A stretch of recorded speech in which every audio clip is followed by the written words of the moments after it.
Maligayang pagdating sa Movie Pinoy Recap Story. Sa video na ito, ay inyong matutunghayan, ang action drama thriller family mystery movie, na may pamagat na, The Good Man.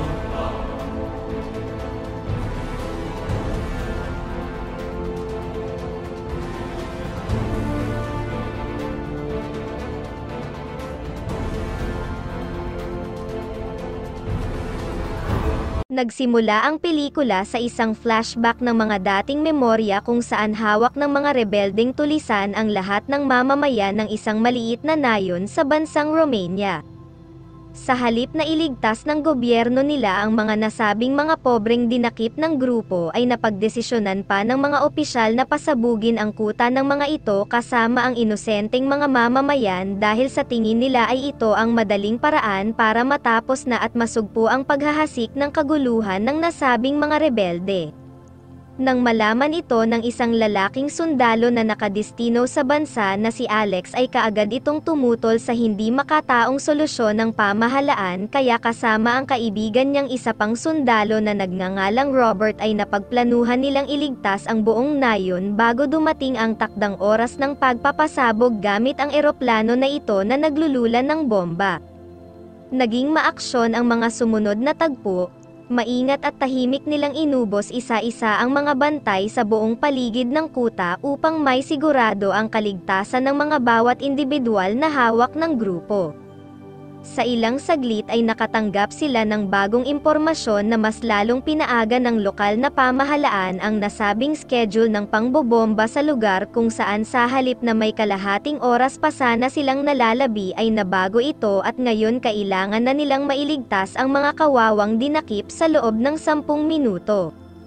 Dahil sa sobrang kakarampot na natitirang oras ay wala nang napagpilian pa si Alex kung hindi sumugod na sa loob ng kuta at buong tapang siyang nakipagpalitan ng putok sa mga tulisan. Sa kasamaang palad ay nakatakas ang ilan sa mga ito at nakapwesto na ang eroplano. Mas lalong nalagay sa alanganin ang sitwasyon nang bigla na lang pinakawalan ng eroplano ang pampasabog na naging dahilan ng tuluyang pagkaubos ng karamihan sa mga mamamayan. Makalipas ang 2 taon sa kasalukuyang panahon ay mapag-aalaman na natanggal sa serbisyo si Alex dahil sa ginawa nitong pagsuway sa utos ng militar. Ngayon ay isa na lang siyang caretaker at karpintero sa isang lumang apartment building kung saan din siya nanunuluyan ng mag-isa. Lumalabas na ang lahat ng sisi sa nangyaring pagkakasawi ng mga taga-nayon ay naibaling sa kanya, dahil rin doon ay itinakwil at iniwan na siya ng sarili niyang pamilya kaya wala na itong kasama sa buhay bukod sa alaga niyang aso na isa sa mga nakaligtas sa pagsabog. Isang araw ay tinawag siya ng bagong nangungupahan sa building na si Lena dahil nasira ang lock ng kanilang pinto. Kasama ang kapatid nitong si Mia ay mabilis silang nagkapalagayan ng loob at naging kaibigan agad niya ang mga ito. Sa mga sumunod na araw pagsapit ng kinagabihan ay lubos na nagtaka si Alex dahil napapansin niya na laging umuuwing para bang pagod na pagod si Lena. Kalaunan ay nalaman niya na nagtatrabaho si Lena sa isang bar na pagmamay-ari ng mga Russian mafia kung saan ang isa pa nilang kapatid na si Cyrus ay ginawang tauhan ng mga ito bilang taga-kolekta ng mga utang dahil magmula nang masawi ang kanilang mga magulang dahil sa sakit ay nabaon sila sa malaking utang na hanggang ngayon ay binabayaran at pinagtatrabauhan nila sa nasabing mga Russian mafia. Sa sumunod na gabi nang makita ni Alex na walang kasama si Mia sa apartment room nila ay napagdesisyonan na niyang sunduin si Lena sa trabaho nito. Pagkarating sa lugar ay may isang lasing na parokyano ang nangungulit kay Lena na sumama sa kanyang kwarto. Lubos na nainsulto si Alex at hindi niya nagustuhan ang pangbabastos nito kaya agad niya itong pinatikim ng leksyon. Nang lumapit din ang iba pa nitong mga kasamahan ay mabilis lang din silang pinabagsak ni Alex. Sa kabutihang palad ay wala sa pagkakataong ito ang mga mobster na may-ari ng lugar. Habang paalis sila sa nasabing bar ay tinanong niya si Lena kung hanggang kailan siya magtitiis sa lugar na ito. Sumagot naman kaagad si Lena at sinabing kahit gusto na niyang umalis ay wala siyang magawa dahil sobrang laki pa ng naiwang utang ng kanilang mga magulang na kailangan nilang pagtrabauhan. Sa ilang saglit lingid sa kanilang kaalaman ay may nag-aabang pa palang ibang mga kasamahan ang mga lalaking naunang ginulpi ni Alex sa loob. Hindi siya pinayagang makaalis sa lugar ng mga ito at mapapansin na balak nila siyang pagtulungan. Naunang kumilos ang mga lalaki pero lahat ng kanilang ginawang pag-atake ay mabilis na nabasa ni Alex kaya walang kahirap-hirap niyang pinagbabalibag ang mga ito sa sahig. Tila na sorpresa na lang sila na ang inaakala nilang mahinang matabang matanda ay mas maliksi pa sa kanilang kumilos. Dahil dito ay bumunot na sila ng kanilang mga tinatagong armas, subalit bago pa nila ito magamit ay mabilis na kinuha din ni Alex ang kanyang nakatagong sandata at sa ilang segundo lang ay isa-isa niyang tinapos ang mga ito. Pagkarating ng mga pulis ay lubha silang nabahala sa nangyari. Lumalabas na ang mga lalaking tinapos ni Alex ay tauhan pala ng isang makapangyarihang international Chinese mafia na si Mr. Chen na maging ang mga Russian mobster leader na may-ari ng bar na si Polanski ay takot na takot dito. Upang makabayad sa mga nangyari ay naisipan nila na kanilang dadalhin sa kanila si Lena at Cyrus dahil sa pag-aakala ng mga ito na siya ang may gawa ng lahat. Isang gabi pagka-uwi ni Lena sa apartment ay nagtaka agad siya dahil bukas na ang pinto ng kanilang inuupahang unit. Pagkapasok ay tumambad sa kanya ang Russian boss at mga tauhan nito na nag-aabang na palang lahat sa loob. Makikita na makailang beses nila siyang kinapa-kapa at tila balak nila siyang tikman bago ihandog sa nasabing Chinese boss. Maging ang kanyang kapatid na si Cyrus na kasalukuyang may tinatapos na trabaho ay nasa alanganin ding sitwasyon matapos magpadala ang Chinese boss ng mga tauhan na tatapos dito. Nang matuklasan ng grupo na may isa pa pala silang kapatid ay napagplanuhan nilang kuhanin ito upang ibigay din kay Mr. Chen. Hindi nagtagal ay nakita ni Alex ang mga nangyayari kaya dagli itong lumabas ng kwarto para sumaklolo sa mga nagaganap sa apartment.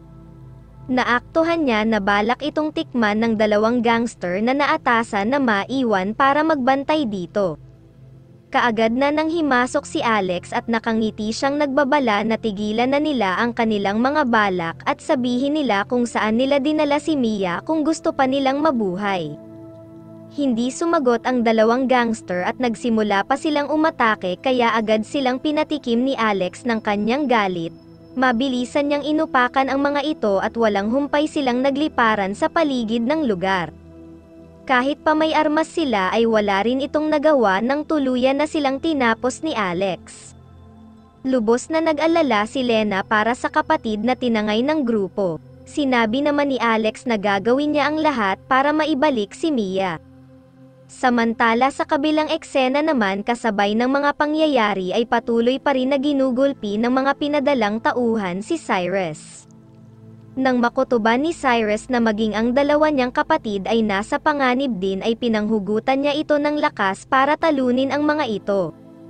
Makalipas ang buong magdamag matapos makapag-isip ng plano si Alex kung paano niya ililigtas si Mia ay sinabihan niya silang magkapatid na manatili muna dito sa simbahan hanggang hindi pa niya nababawi ang kanyang lakas at siya na ang bahala sa lahat.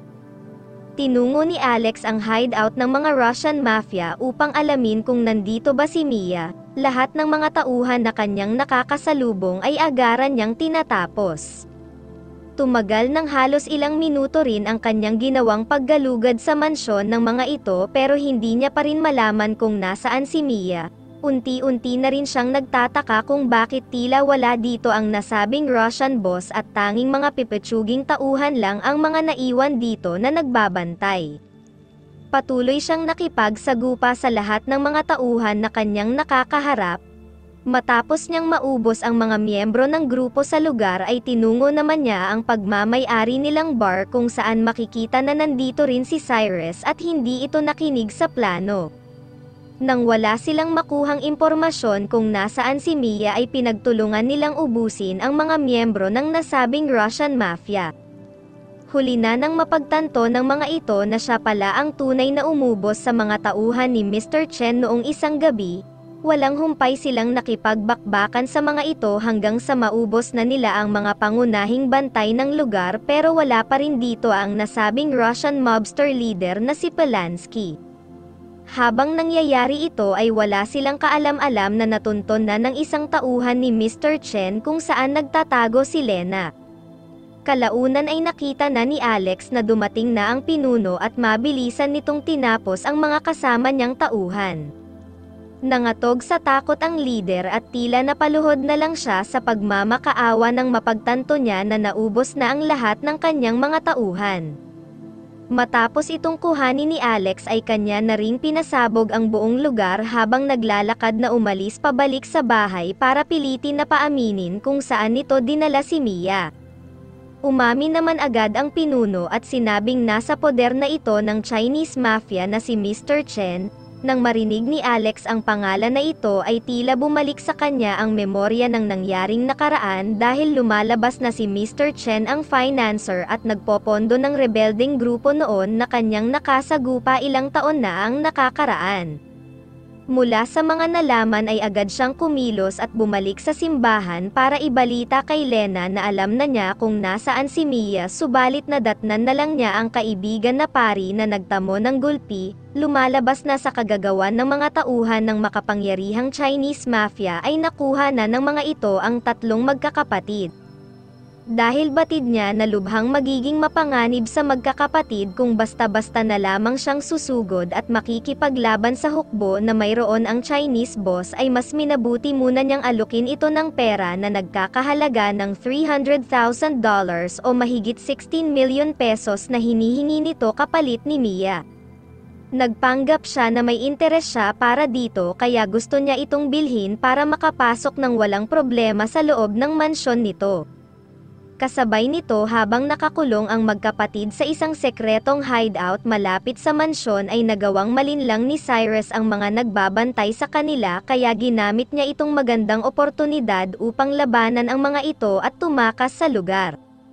Nang malaman ng Chinese boss na isa lang pala siyang karpintero ay lubos itong natawa at nagtaka kung saan niya nakuha ang pera niya at kung bakit niya gustong mabili si Mia. Dahil dito ay nagbago ang isip nito at sinabing ibebenta niya na lang ito sa isang mayamang artista sa bansa dahil mas malaki ang alok nitong halaga. Sa gitna ng kanilang pagtakas sa lugar ay kanilang nakita ang pulis na nagngangalang Bridget na siyang nag-iimbestiga ng lahat ng mga pangyayari mula ng umpisa ay hawak rin ng grupo ay napagdesisyonan nilang tulungan ito. Minadali niyang tinapos ang lahat ng kalaban para sa ganon ay magawa niyang umabot sa nagaganap na bentahan sa nasabing mansyon. Subalit makikita na lubha silang nahihirapan na tapusin ang mga ito ng mabilisan dahil hindi sila nauubos. Habang patagal ng patagal ay nawawalan na ng opsyon si Alex kung paano niya may tatakas si Mia ng ligtas laban sa grupo ng Chinese boss na ito. Nang makapagdesisyon na si Mr. Chen na mas tatanggapin na niya ang alok ng nasabing artista ay sinabi ni Alex dito na pag-isipan niya ng mabuti ang kanyang desisyon kung gusto pa niyang ma-enjoy ang nasabing pera. Nang marinig nilang lahat ang kanyang pagbabanta ay nagtawanan lamang ang mga ito kasabay ng pagdating ni Cyrus na agad na tinapos ang ilan sa mga tauhan niya. Sumiklab ang matinding bakbakan sa loob ng kwarto kung saan hindi na nakaporma pa ang mga ito at mabilis na naubos ni Alex ang karamihan sa kanila. Habang nakikipagsagupaan si Alex sa loob ay si Cyrus naman ang nakikipaglaban sa ibang bantay sa labas ng mansyon. Tulad ng mga Russian ay huli na nang mapagtanto ng Chinese boss na si Alex pala talaga ang siyang tumapos sa mga tauhan niya noong mga nakaraan. Ipinaalam din ni Alex na siya ang sundalong tumapos sa mga rebelde na kanyang pinopondohan noon. Nang malaman ito ng leader ay namutawi ang puot nito sa kanyang muk dahil mapag-aalaman na malaki ang nawala sa kanya matapos ang mga nasabing pangyayari noon. Ipinag-utos niya sa mga tauhan na tapusin si Alex kahit ano pa ang mangyari pero wala rin silang binatbat sa matandang inakala nilang simpleng karpintero lang. Dumating sa punto na mag-isa na lamang ang pinuno kaya buong tapang din itong sumubok na lumaban subalit kaagad siyang tinapos ni Alex sa isang atake lamang. Sa pagtatapos ay muli nang nagkasama-sama ang tatlong magkakapatid at lubos na nagpasalamat si Lena sa kabutihan na ginawa ni Alex at tinatanaw niya itong malaking utang na loob. special shoutout kay Frances Gonzalez, kay Mang Leon Old Coin Channel, kay Andy Villagracia, kay Jerzon Obeja at sa huli kay Bogard Kaingin. Kung nagustuhan po ninyo ang video ay huwag kalimutan na pakipindot ang like button. Maraming salamat po.